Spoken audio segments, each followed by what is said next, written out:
China, as we all know, has a zero tolerance policy towards COVID. So anytime even one case comes up somewhere, they can lock down or they do lock down a large area. In this case, what has happened is they've locked down the entire city of Shanghai now for several days running.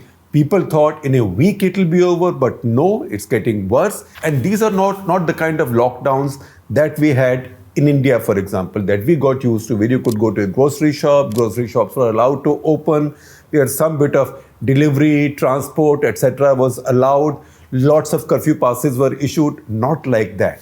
This is lockdown with Chinese characteristics, if I may invent that term.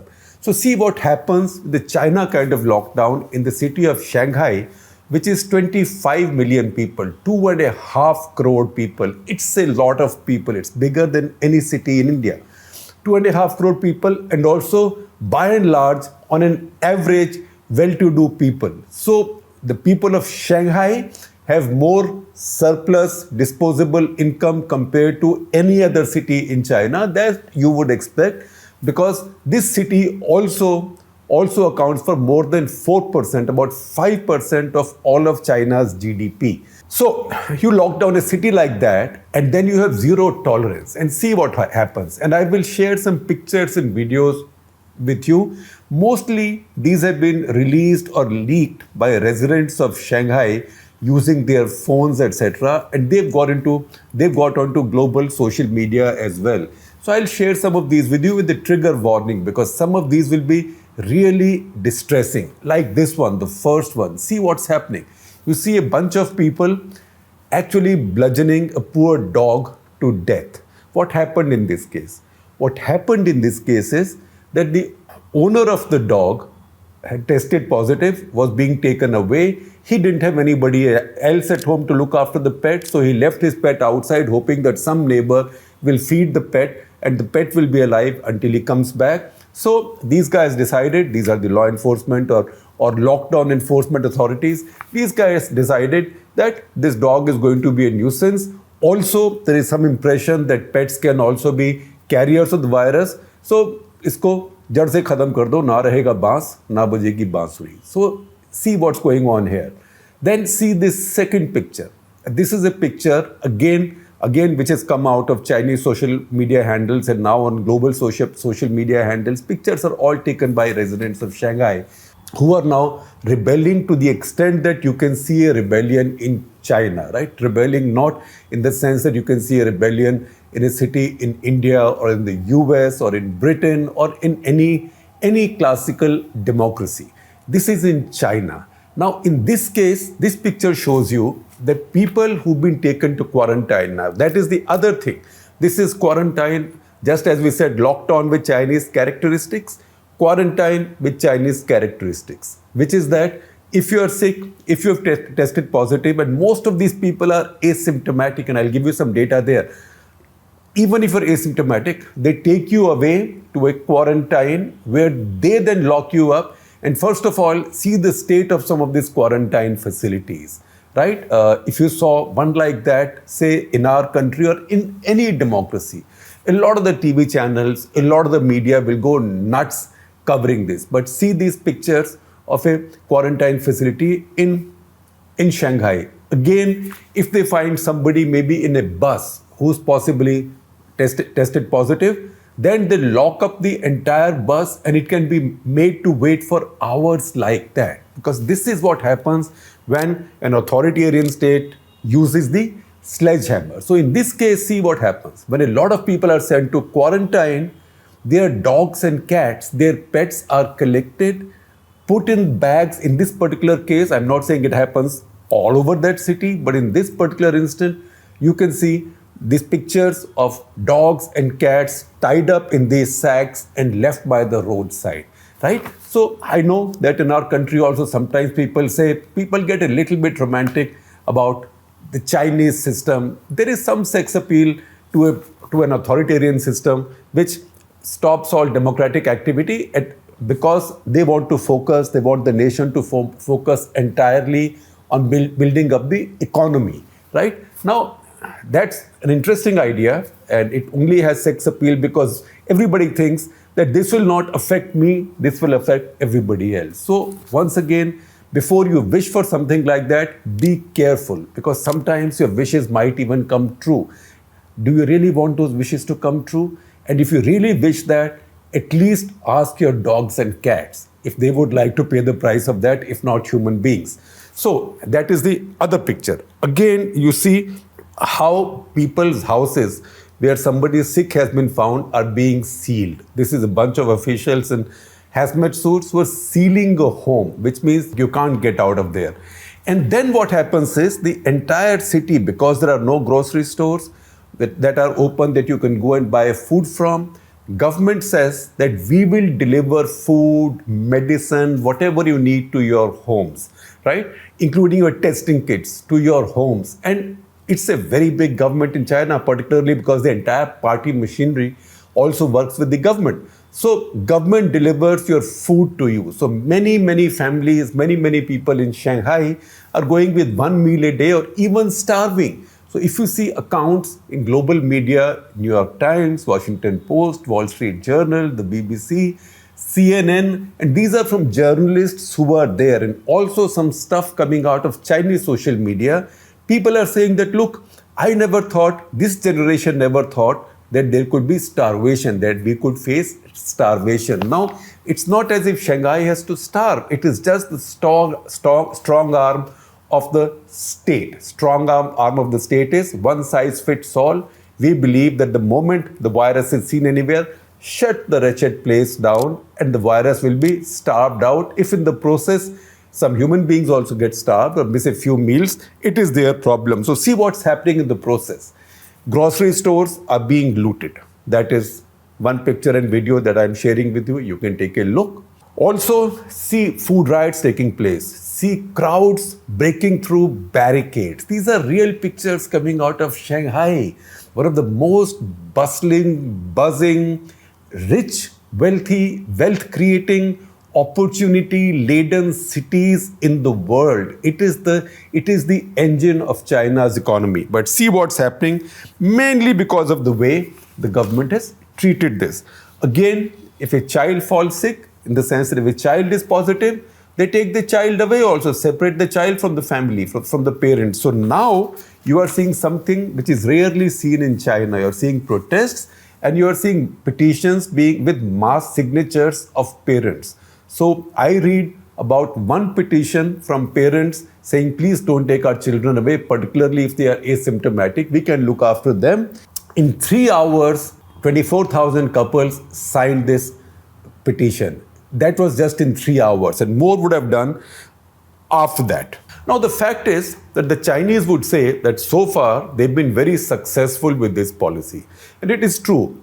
If you trust their figures, it's very true. Even if you don't trust their figures, it doesn't look like they might have done a lot of concealing in Wuhan, but after Wuhan, you haven't seen such a big distress coming out of China. And we saw after that, when they had the lockdown and when they enforced the mask law, mask rule, how they were implementing it. You saw those drones going from place to place, actually picking out people who were walking without masks and shouting warnings saying, dear so-and-so, dear auntie, dear uncle, whoever, dear friend, you are walking around without a mask, that's wrong. Because then the guy or the woman will also know the drone is telling me, but drone is also taking pictures, right? So they use those methods to really control COVID in their country. And if you go by their figures, they haven't lost more than 5,000 lives, which is less than 1% of the lives that officially are acknowledged to be lost in India. So their point of view is, if we've been so successful, what the hell, we'll use the same method again. Why mend what ain't broken? At the same time, they've also used other strong arm methods to prevent bad news from going out. That is censorship, that is arrests. But they've also been successful. Now Xi Jinping is going to come up at the big party event for his fresh term. They don't want this party or this system to be floundering, also because they've sold this idea to the whole world, or they're trying to sell this idea that their system is the best. Now, if the rest of the world buys it or not, it doesn't matter to Xi Jinping and the Chinese. They want Chinese people to buy it, that we've handled COVID much better than the so-called full-fledged democracies like US, Britain, Europe, India also. So our system is the best. That is what is on test. Now, what exactly is the issue in Shanghai? If you look at the data, the highest number in Shanghai was this Sunday, that is yesterday as I record this. Right? This Sunday, that is the 10th of April, they had 26,087 cases. Now, it's a large number of cases. If you compare with Delhi, for example, on 13th of January this year, at the peak of the Omicron wave, Delhi had 28,000 cases. In April 2021, at the peak of the Delta wave, again Delhi had 28,000 cases. But you didn't see any of this panic in Delhi and no such response in Delhi, particularly in the Omicron wave. It was generally seen that the population is by and large vaccinated, and that's why Omicron is having a milder effect. So let people go on with their work. Don't stop everything. But the Chinese are not buying into that. Bulk of in fact, almost all of the cases in Shanghai are Omicron cases. Again, if you want to put this in perspective, then put another figure in front of that. Of the 26,000 odd cases, not even 5 are severely ill. In fact, while over the past few weeks, the average has been about 20,000 cases a day, on most days, there is not more than one case that is severely ill, because a lot of the population is vaccinated. But in spite of that, the method of response from the state is the same as before, as if it's a deadly disease and you have no protection. So it's the best thing, the only way to survive is, like Mr. Modi said in the first round, Jaan hai to jahan hai, which means stay indoors or I'll lock you down or I'll take you away and bludgeon your dogs and cats, because ultimately human lives have to be saved. And that's got people very angry. Unusual things are happening in Shanghai. For example, in one area, party functionaries, government functionaries, because they found that people were getting very irritated, very upset, very impatient, they said at a mass level, everybody should sing patriotic songs. Now that's often done in China. So they said to uplift the morale, all of you sing patriotic songs. Now remember, we also had that thing of Tali and Thali at one point.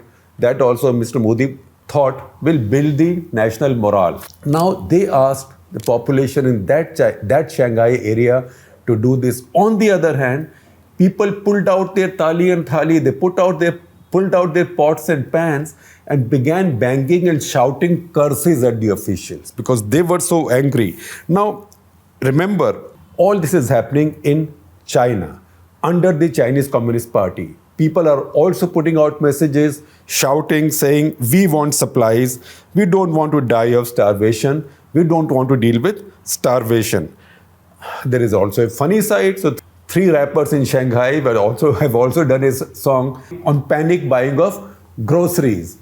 Now, what is the state response to this anger in Shanghai? So the state response from the state-controlled media is that people of Shanghai are arrogant, they lack patriotism, government is doing anything it can, but government will not allow the disease to spread. The fact or the argument that this is Omicron, most people are already vaccinated, this is not causing such a problem, so let it be, is being contested by the official media and by the government. So Global Times, our favorite newspaper in China, favorite because that's the only one we can read, it's in English, they've said this idea of Britain and the US that Omicron is light and you can coexist with it is utterly groundless, morally and scientifically. And this editorial in Global Times goes on to state that 26.7 crore people in China are above 60 years of age and over 25 crore of the Chinese are still children. So this is 50 crore population that is still vulnerable. So there is going to be zero tolerance, never mind the inconvenience that's being caused to you right now.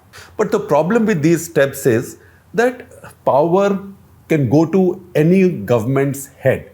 And once you think that I have this power to exercise, nobody can question me, and that there is legitimacy to this exercise of power, that it becomes even more heady. So I read about a city called Jilin, Jilin, in China. This is in northeastern China. For 33 days, the city has been under lockdown, and now it has zero COVID, zero social COVID, that means transmitted from one to the other. In spite of that, lockdown is not lifted, and the city doesn't know when it will be lifted. Again, while Shanghai is in focus, it looks like that even Guangzhou, what used to be called Canton earlier, that's also headed in the same direction. You know how many cases were found there a day back? 20 cases. So once again, this is the same zero tolerance things, and this is extracting a price again from China's economy. Now, I will share with you a couple of Bloomberg graphics to which we have access because we are subscribers to Bloomberg. That shows that the Chinese growth rate projection this year has again been revised downward from 5.5% to 5%. Half a percentage point lower, but still lower. Also, there is data from National Bureau of Statistics that tells you that raw material supplies, that tells you manufacturing, etc., have both suffered their sharpest decline since 2020, since the first peak in 2020. Now, it is nowhere near the decline of 2020, but still, if you see that line, it certainly comes down a little bit, and that's mainly because of this, I would call it, that's an opinion, I would call it an overreaction to the Omicron wave. Meanwhile, as we said, the message from the state and the state-controlled media is, Sab changa hai, everything is fine. So Xinhua, in an editorial commentary, says, don't worry, this time will pass, and soon enough there will be a time when all of us will be enjoying the sunshine.